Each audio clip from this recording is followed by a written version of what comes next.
Hi, everyone. Thanks for joining. My name is Chris. We're gonna wait just a couple more minutes as we have more people popping into the session. So we're gonna wait a couple minutes and then we'll get started.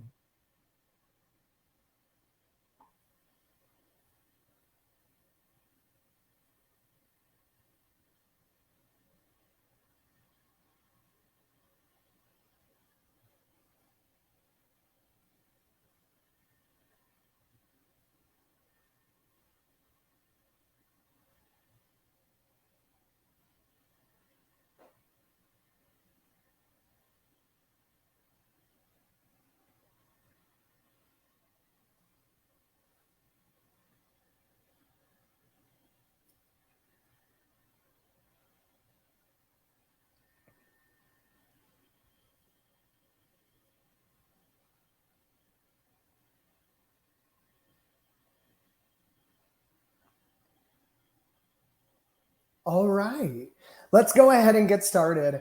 Happy Tuesday, everyone. I hope everyone had a nice holiday weekend celebrating Martin Luther King Day. So my name is Chris. I am the Senior Director of Accounts and Customer Support with Triple C. Just a little bit of background about me. I started in the events industry. I started as a host, server, bartender, front of house manager, then became an events manager for a restaurant group based out of New York City. We had about 20 to 25 venues in our portfolio. I was a longtime Triple Seat user, loved the product, and I've now been working with Triple Seat for the past 6 years. I say all of that to hopefully encourage you that I've been in your shoes. A lot of the Triple Seat folks have also been in your shoes, and we know where you're coming from, and we're trying to share advice based on our past experience. So this is part of an ongoing virtual series that we'll be hosting each month. If you like today's session and you want to keep learning more, you can always take a look at tripleseat.com/events to sign up for those. And we'll also be sending out monthly emails with all of the webinar and virtual learning opportunities that we have available. All right, so let's jump into our agenda a bit for today. So obviously, we're going to be talking about best practices for building and managing a pipeline using Triple Seat.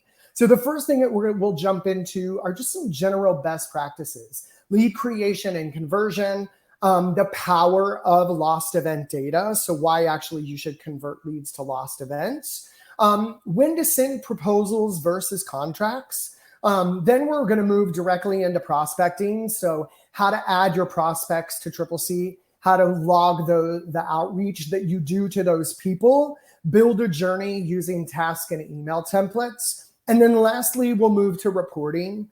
We'll talk about using activity reports so that we can see what's going on, using lead conversion event detail reports to help forecast your upcoming revenue. And then we'll also look at the event sales summary report using goals. So just a couple housekeeping things while we're on this virtual session. So this will probably last 30 to 40 minutes. We do have the Q&A open. So if you'd like to ask a question, just go ahead and chat using the Q&A. We do have 2 customer success team members who will be answering those questions as they come in. Just a heads up that once your question is answered, it's going to move to the answered tab. So it might disappear from the questions tab and it'll go to the answered tab. So you'll want to go there to see the answer to your question. And then if you do have additional questions, you can always reach out to our support team at support@tripleseat.com.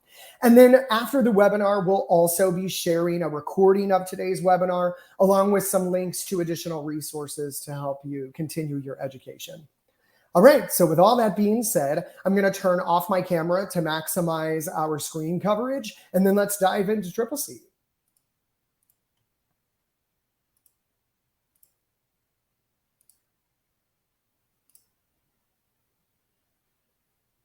All right, so hopefully you can all see my screen. We're going to start by going to our Leads tab, and let's talk a little bit about lead conversion best practices. So obviously, you guys have all used Triple C. You know that there are 3 main things that you can do with a lead. So you can convert the lead to an event or a booking. You can convert it to a contact or account.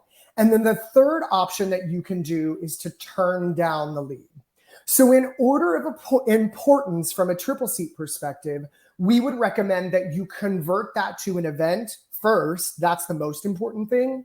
If that doesn't seem like a plausible solution to you, then we definitely recommend converting these leads to contacts and accounts. And the reason why is because you're storing those people in your virtual Rolodex, which you then can use to prospect for future events, or you can export those and use them for mass marketing email campaigns, which is going to be super helpful as you're trying to build that pipeline. As I mentioned, that last option would be this turn down. So from Triple Seat's perspective, we really want to try to avoid using this option. All that does is basically make the lead disappear. So it leaves your leads tab. But when you do that, it really removes the lead from reporting. And then again, they're not going into that virtual Rolodex. So you could potentially be losing their information to outreach to them in the future. So now let's talk about best practice. Even if you know that you potentially might lose this event or it doesn't qualify, the best practice is to convert it to an event. So let's talk a little bit about converting to lost events. So let's say that I actually have worked with this customer in the past. I know that it's not really a viable lead. Maybe he doesn't have a great budget to work with. I still would recommend converting this lead, and we're going to convert it to an event and then move it to lost immediately.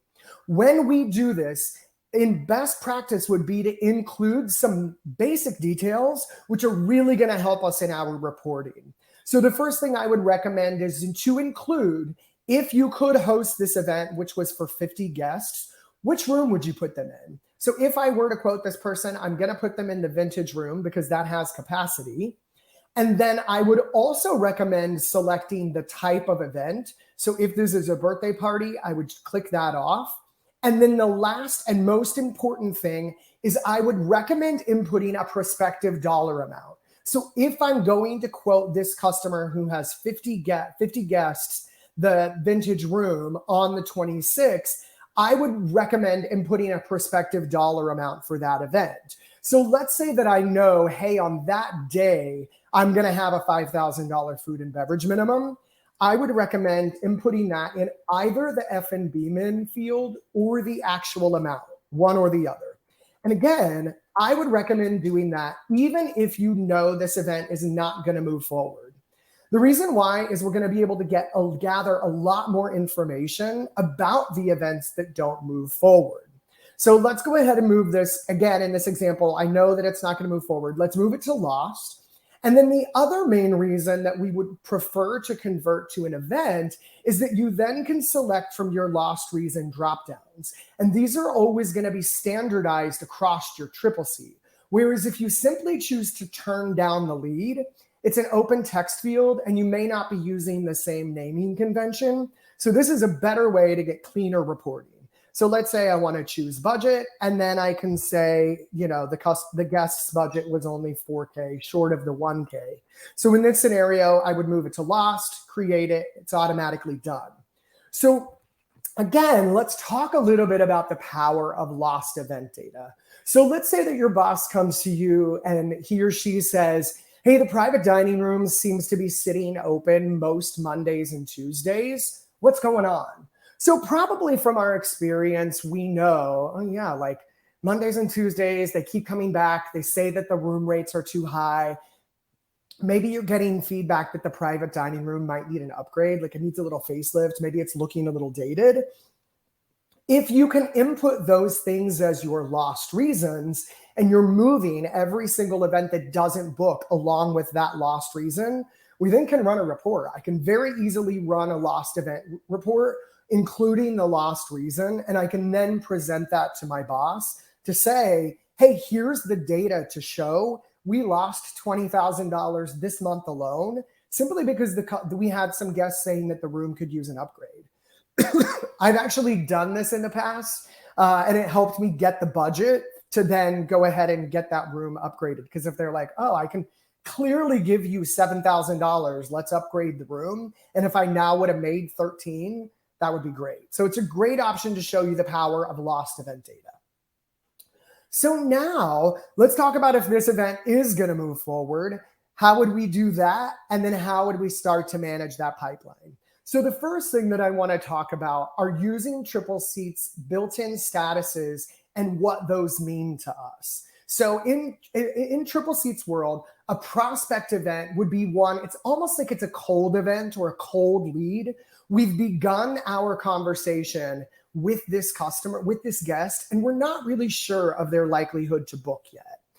That would be what prospect is. And so from Triple Seat's perspective, the best thing to do would be to convert all of your leads to a prospect status and then go ahead and include all of that information that we walked through before, such as the type of the event, the room, and the prospective dollar amount.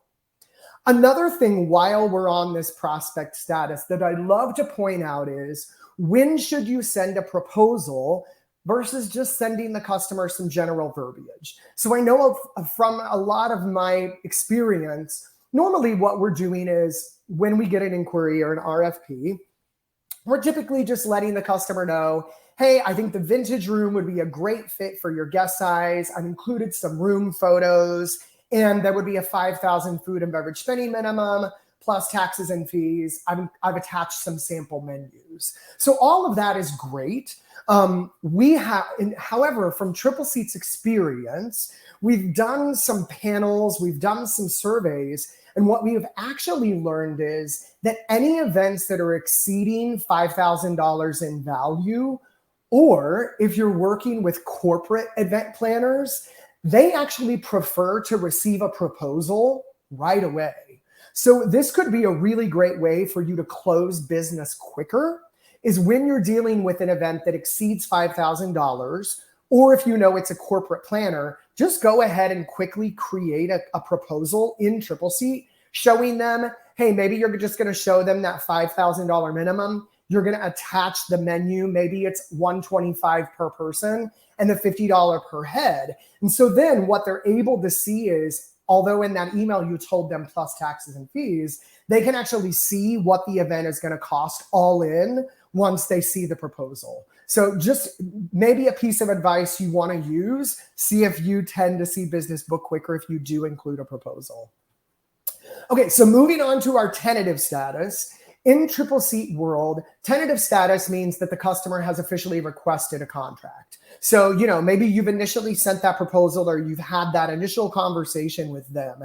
And now they're coming back to you saying, hey, that proposed pricing looks good. Can I officially get a contract now? So we would then move it to a tentative status. And when you do that, ideally, you're putting that room or space on hold for them, and you're awaiting signature and or payment, whatever you require to finalize the booking. Obviously, then definite means they have signed the contract, they paid the deposit if applicable, and then you've gone ahead and booked the event. And then closed status, if you're using it from a Triple Seat perspective, means that your definite event has taken place. You've then gone in and closed out all of your financials. So just wanted to make sure everyone understood a basic understanding of how we would use those statuses. So now let's say that this event, forget that we did the lost event thing, and now let's move to just a prospect event. So we would again go ahead and input that information. And another really great pro tip that you might want to add to your Triple Seat that will help you forecast and create a pipeline is a custom field.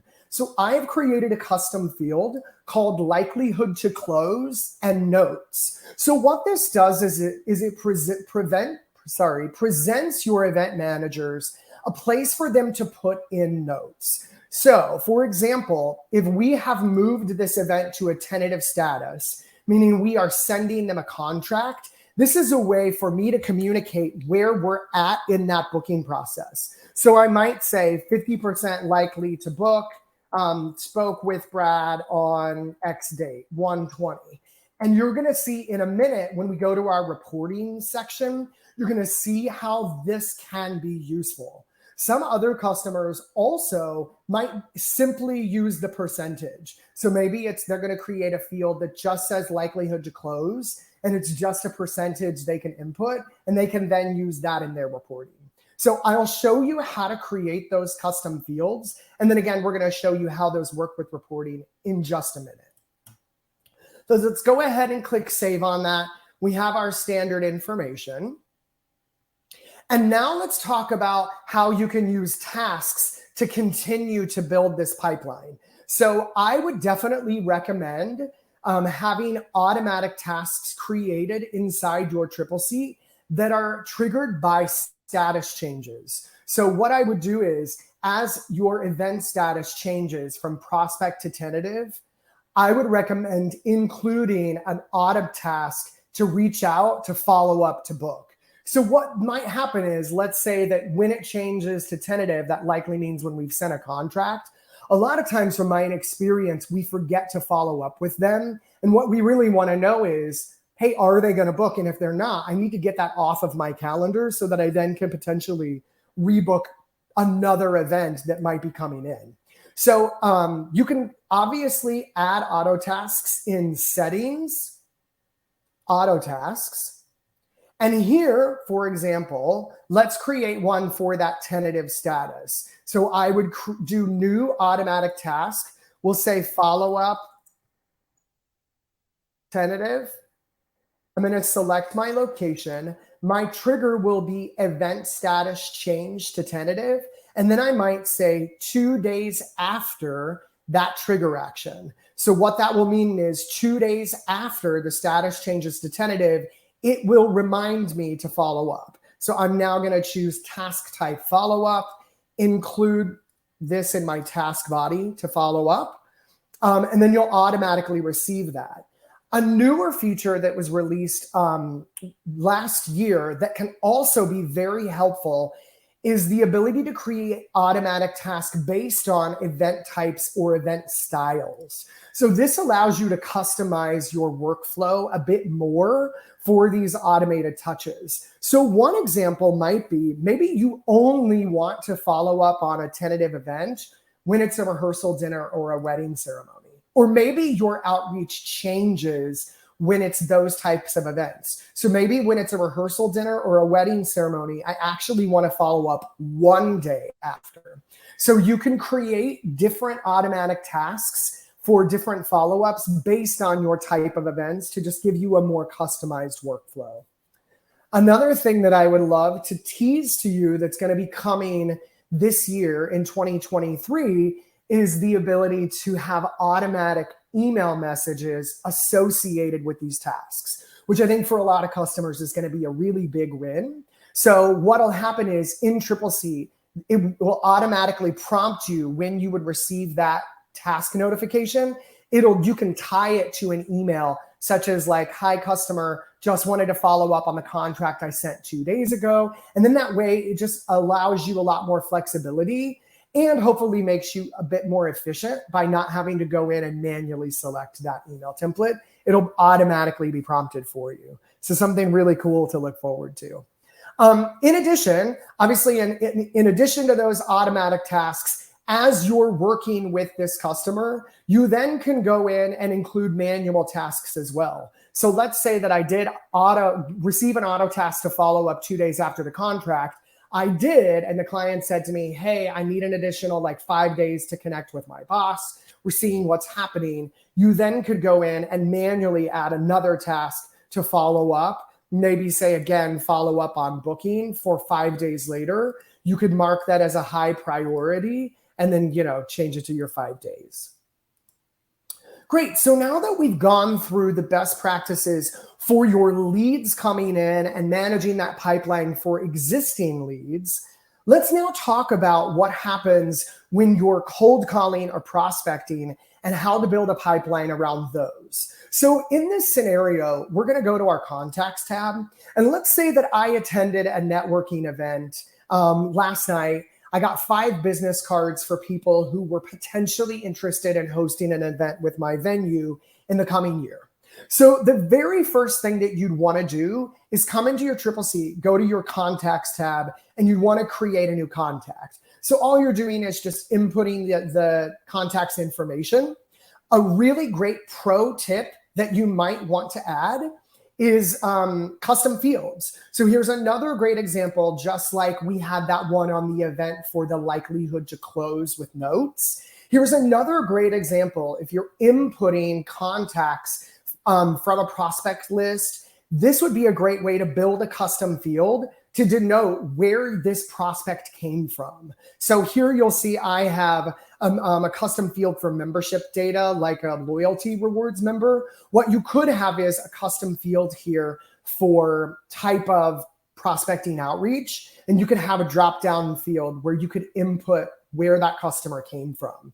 I'm going to show you how to create those custom fields, and then we'll talk a little bit about where to go from here. So we're going to go to settings, and let's go to custom fields. And then from here, you would go new event field. And again, this is if you have access to these things in settings. You would go here. And so let's say that I would like this to be on the event level for that likelihood to book. You would just name it likelihood to book, select your location, and then you want the type of field that it is. So if you just want to be able to put some short text, keep that as a short text field. Or let's say you just wanted a numeric quantity like 50, 75, 100%. You could choose numeric. And then as you do that, it'll now be, if I click save, that would now be on my event details page for this specific venue. I'm going to click cancel on that. If I wanted to create one on the contact level, I would just toggle over to the contact fields tab. And here is where I could add a custom contact field, such as that outreach prospecting.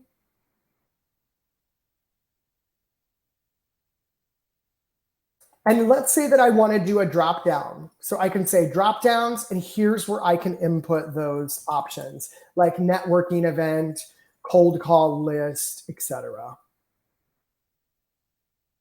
Okay, so let's go back to our contacts tab, and let's now check out Bradley Cooper, and let's talk about once you have input those prospects that you received from a networking event, how are you now going to manage them in a pipeline?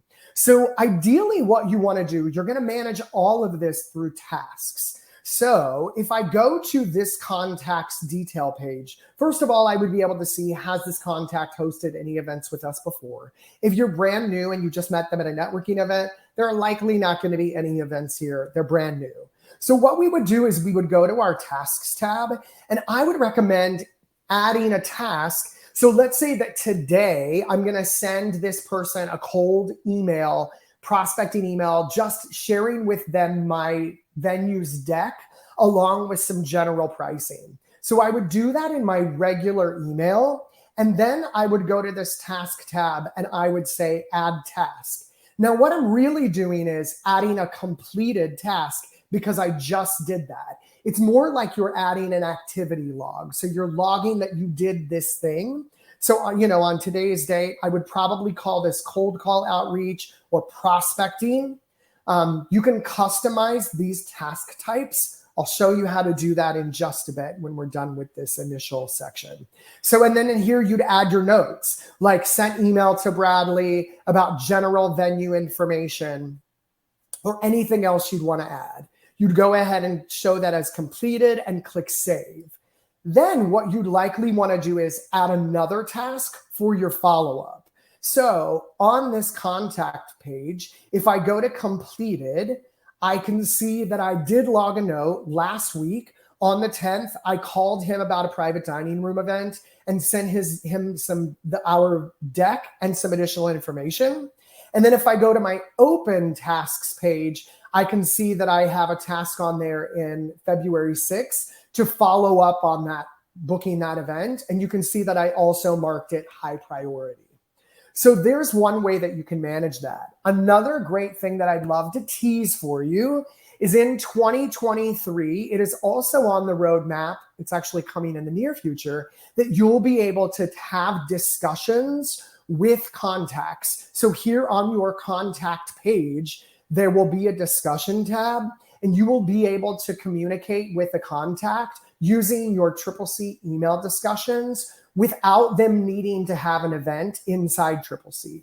Another great feature that's going to save you time. And then on top of that, you will also be able to create automatic tasks around that, and then also include those automatic email discussions. So lots to look forward to coming this year and to making this more efficient.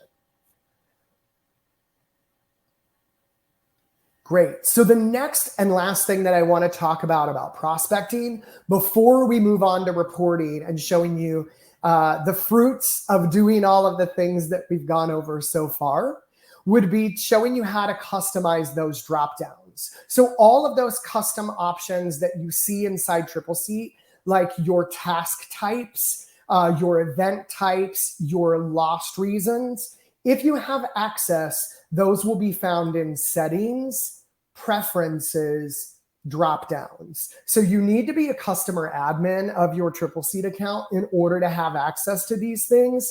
But here is where you can customize those fields and add more options. One thing that I would really recommend if you're trying to prospect using Triple Seat and using Triple Seat as a full CRM is to come to those task types and input what's relevant to you. So you can see I've added cold call outreach. You can see that I've added prospecting as well. Maybe you want to break that out even more and say, prospecting call, prospecting email, etc.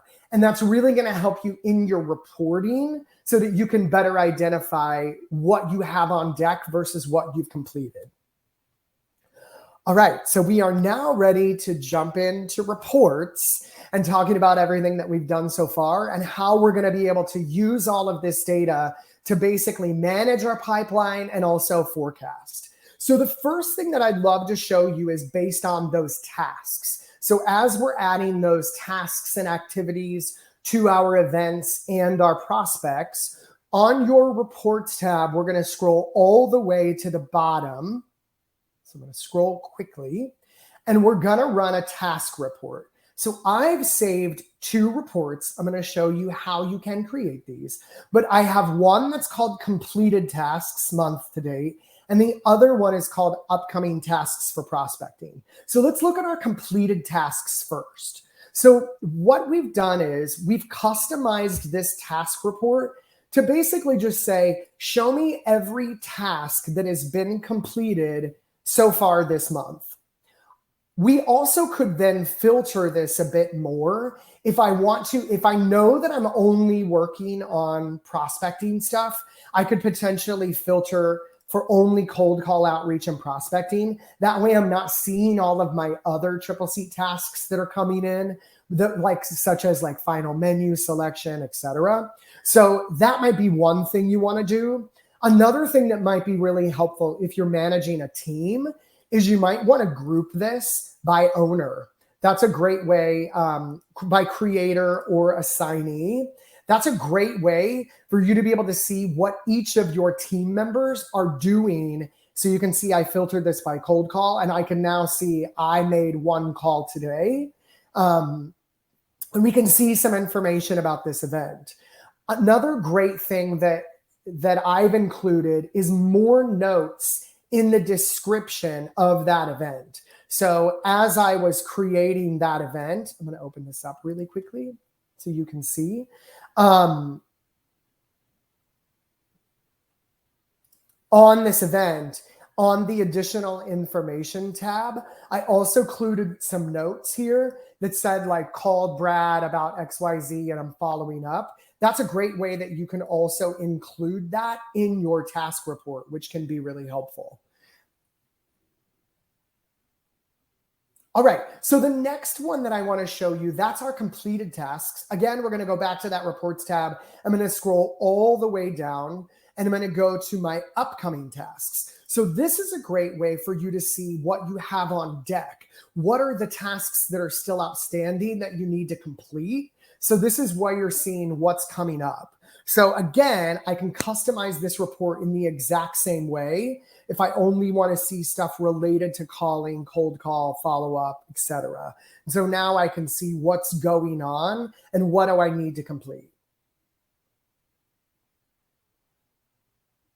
All right, the next report that we want to dive into is our lead conversion report.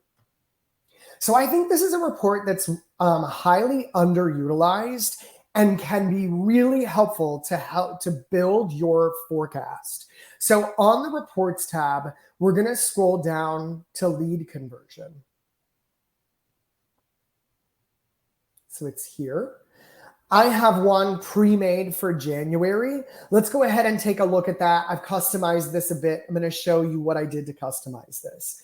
So right off the bat, what this report does is it's showing you that every lead that was entered into your Triple Seat account, was it converted to a booked event or a non-booked event?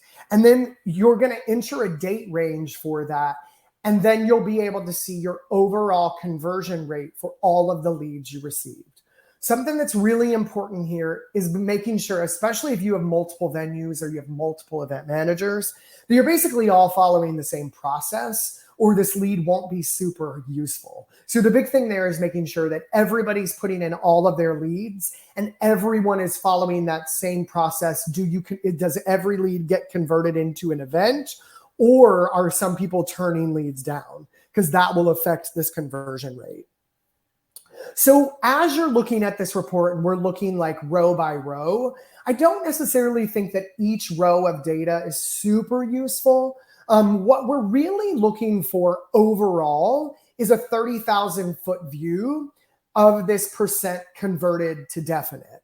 So what I've done in this example is, if I'm trying to understand how, let's say that I'm working on Q1 of this year. So I'm trying to build a forecast report for Q1 of 2023, and I'm trying to compare my data from January of last year. So that's why I've input the lead date submitted last year. I'm looking at just January. I could expand this for all of Q1 if I wanted to, but for now, let's just leave it at January. So what I'm seeing is, of all of my leads that came in for January, how many of them converted to a definite event. So I'm going to follow this column all the way down to the bottom, where Triple Seat is going to sum it up for me. So we can see that of all of the leads that I received last January, I converted 21% of those. I did want to share some general tips and tricks around conversion. I feel like this is something that we get asked about a lot. So the number one thing I want to share is that lead conversion will change by season. So for most venues, you will actually see lead conversion increase, and this might seem contradictory. You'll see lead conversion go up in Q1 and Q3, and you will see lead conversion decrease in the months where you are busier, which for most businesses will be Q2 and Q4. So let me explain the reason behind that.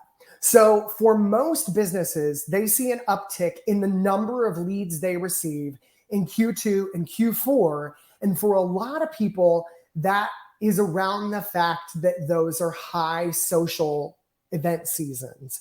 So like Q2, you can think that's where we see more baby showers, bridal showers, graduations. Maybe we see an uptick in like birthday parties, a lot around weddings. So if your business is built around social events, you're probably going to see an uptick in leads in Q2. And the same applies for Q4. You have a lot of people booking holiday parties, and we see an increase in leads come in for that. So as we see those leads uptick, it means that people are also shopping around more. So in general, customers looking to book a social event, such as a birthday party, they will shop around more than a customer looking to book a corporate event. Corporate people typically will contact maybe 1 to 3 venues. Social events will contact 5 to 7 venues. So you can see, as that same lead is looking at more of your competitors, your likelihood to book or your conversion rate is probably going to drop. So that's just something to keep in mind. In general, at Triple C, we see an average conversion rate around 15 to 20%. I would say that if you're above 20%, you have a really great conversion rate, or you also might see that this is what happens a lot. You'll see a really good conversion rate, and it might be because not all leads are being entered into Triple Seat. So like maybe you're getting leads from an external source, such as like the Knot or Wedding Wire, or maybe you have stuff coming in just to a generic email address, not directly through Triple Seat. And if those never get added as a lead, then maybe you're seeing that conversion rate skewed positively. So that's just some general things about conversion. So now I want you to keep in mind this 21% because we're going to use that in just a minute to show how we can use that to forecast. So the next report we're going to run is an event details report. So I have one pre-saved over here called 3-month forecast, which we're going to open, and I'll show you a little bit about what I did to customize this report. So what I did is we're including the date of the event is basically Q1 only of this year. And then we're including all statuses. And so what I'm looking at here, and then I'm going to include all of my rooms for only that one location. Then one piece that's going to be very specific about a forecasting report is going to be the grouping and sorting tab. So on your grouping and sorting tab, we're going to group this report by status, which means it's going to put all of my prospects together, all my tentative and all my definite. That's really going to help us. Then I've gone to my columns and I've actually eliminated a lot of columns that I don't think are necessary, just to make this a lot easier to read. So we're mainly looking at the name, the status, date. I want to include my financials. That's going to be really important. So remember when our best practices, we were converting everything into an event, and we were also including basically like a prospective value around that event, either in the food and beverage minimum field or in the actual spend field. And obviously, if you've added a document, hopefully the documents will include the actual total, so it'll override that amount if you are actually creating a contract for the guest. In addition, I have included that custom field that I created for likelihood to close notes. So that's that field that I created on the event where I could basically input notes about if I think it's going to move forward or not. To get that custom field on my report, I would go here to Event Custom Fields, and then I would just select that field.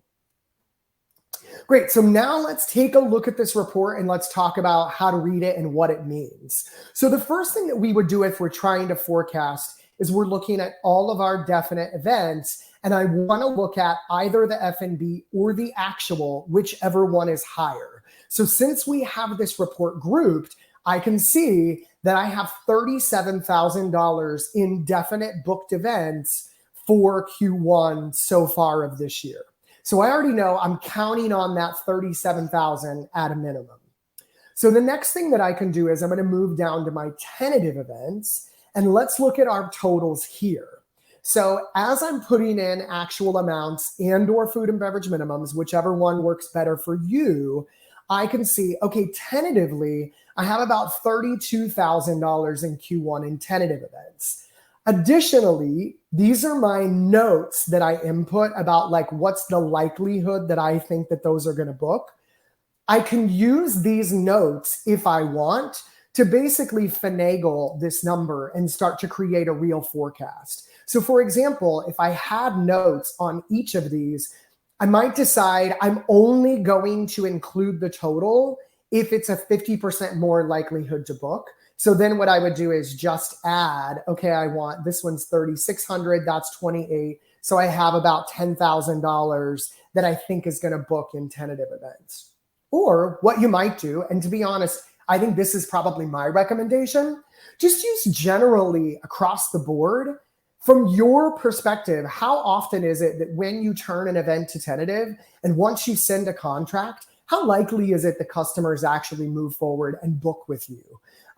From my experience, it's normally around 75%. So if you want to do that, it makes it a lot easier. I can then just apply 75% to that $31,000. So if I take $31,000 and 75% of that, I'm basically looking at, I can forecast about $23,000 that I currently have sitting in tentative events. The last thing that I'm going to do is go down to my prospect events. And here's where we're going to pull that information we got from the lead conversions report. So remember, we from January of last year, we were running a 21% conversion rate for our leads. So what we can do is we can look at these values here and say, okay, I currently have $32,000 sitting in prospect status. And now I can apply that 21% to that and say, okay, I can forecast about $6,700. That's 21% of this 32. So then to create my current forecast for Q1, I would add up my 21% of my prospect. I would add up my 75% of my 31 plus my 37. And that would give me my current forecast for Q1. I know I've thrown a lot of information at you. Hopefully that's helpful. I use this report a lot. And this is what I found to be extremely helpful. So if all of that makes your head want to explode and you're like, wow, that seems a little too intense for our needs, I'm going to show you an easier option. So just a report that a lot of our customers find very useful that kind of does a similar thing in an easier way is the event sales summary report. So I'm going to run this by quarter. And so what this report is going to do is it's going to add up your definite and closed events. It's going to pull your actual amount for your definite and closed events. And then we're also going to include our sales goal for each of those quarters. So if you use sales goals, this is a great way for you to compare your current sales to whatever you have as your goal for the quarter. So if I'm looking only at Blue Water Restaurant, I can currently see that I have about $87,000 in definite and closed events for Q1, but I have set up my sales goals, which hopefully are also in line with what you're hoping to project and forecast for this year. If you've input those sales goals, it's a really easy way for you to see where you're sitting against those. So right off the bat, I can see I need to make up $198,000 still for Q1, and I'm down 30%. All it's doing is comparing those numbers. If you don't know how to set up sales goals, this can be found in settings, sales goals, sales performance goals and reporting, and you basically set them up per user. So for each user that sells on your team, you would input a goal for each month, and then Triple C will automatically add those for definite and closed events and the actuals associated with those.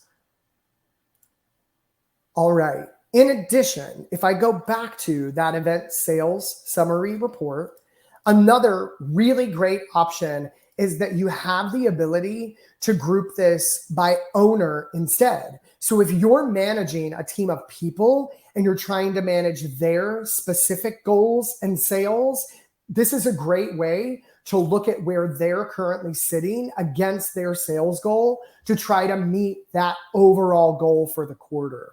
So you can see just in this exact same report, just by me changing my grouping, it's a great way to oversee that data from a more macro level. The other thing that's really helpful as well, if you want to use these reports in conjunction with each other, is if I know that I have 198,000 to make up to meet my goal, if I go back to that event details report where I created that forecast, if I look at what I currently have sitting in tentative and prospect, I can see that I've got some room to make up. So even if I closed every single event that we currently have on our calendar, so if I closed all of my tentatives, which are basically 32,000, and in prospect, I also have 32,000, that's only $64,000. And according to my sales goals metrics, I need to hit 198,000. So you can see right now, I am currently way off from hitting that goal. And so what's also really helpful is this is where we might need to dive in more to our contact prospecting and using those tasks that we've created to build more, to try to do more outreach and get more on the books. All right, I am going to stop sharing my screen. And I am going to turn my camera back on. So I hope that you've learned some tips today. I know I threw a lot of information at you. Triple C, it's a great tool, I think, to manage all of this. And like I said, we have some great updates coming to the software later this year that I think are really going to help better manage this process and make your teams more efficient. The one big takeaway that I hope that you have is that in order for all of this to work, you really do need to ensure that you and your team members are all basically following the same SOPs. Consistency of process is what makes you have data that you can use and trust. So that's a big piece just to make sure that that's taking place. Yeah, thank you so much for joining today. I'm going to log off, but we're going to leave the Q&A open for a bit longer. So if you want to keep asking questions, you're more than welcome to. If we didn't get to ask your question or you want to dive a little bit, you want to dive in deeper, definitely reach out to our support team. You can email them directly at support@tripleseat.com. Just mention that you joined today's session and maybe you're interested in learning a little bit more. We can have a member of our customer success team reach out and arrange a session with you personally, and we can talk through these goals and your specific business needs a little bit more. So hopefully you found this helpful. Thank you so much for joining. We look forward to seeing you all on the road this year as we visit lots of our customers and cities. And yeah, we're happy to continue to grow this partnership in 2023. Thanks so much. Happy New Year.